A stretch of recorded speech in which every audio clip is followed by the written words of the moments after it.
Deixa eu ver se eu entendi. Jesus falou assim: ide por todo mundo e pregai o evangelho.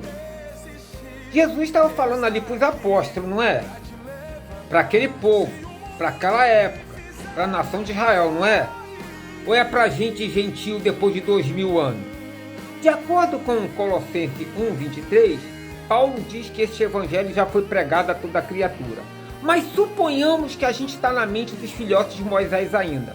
Segundo a religião, onde eu estava durante 34 anos, ensina da seguinte forma: nós, seres humanos, gentios, não judeus, após 2000 anos, nós temos que pregar o evangelho de Jesus. Aquele evangelho lá dos judeus lá, antes da cruz, debaixo da lei de Moisés. Nós, igreja, temos que pregar o evangelho de Jesus. Você imagina se Jesus dependesse de carcaça para que o evangelho dele, na época, fosse evangelizado, fosse expandido, depender de carcaça? Ele estava perdido, gente. O evangelho dele nunca ia ser pregado. Porque quem somos nós para poder expandir o evangelho de Jesus de Nazaré? Suponhamos se nós estivéssemos lá naquela época.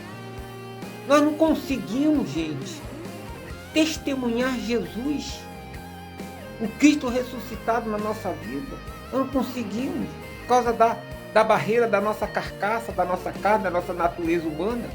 Que dirá e pregar o evangelho a toda criatura? Aí eles falavam assim: os missionários que nós sustentamos é para poder pregar o evangelho a toda criatura, porque a gente aqui no nosso bairro, a gente não consegue pregar, então a gente tem que mandar os missionários, sustentar os missionários para pregar em outros países. Você imagina? Aí sim, aí Jesus vai vir. Você imagina se Jesus viesse só depois que o evangelho fosse pregado a toda criatura, dependendo de homem?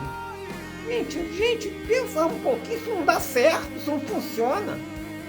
Se Jesus viesse quando o evangelho fosse pregado a toda criatura, então tinha que parar de nascer pessoas, que nascem pessoas toda hora, milhões de pessoas, de criancinha nascem, tinha que esperar ela crescer para poder pregar o evangelho, e Jesus nunca vinha.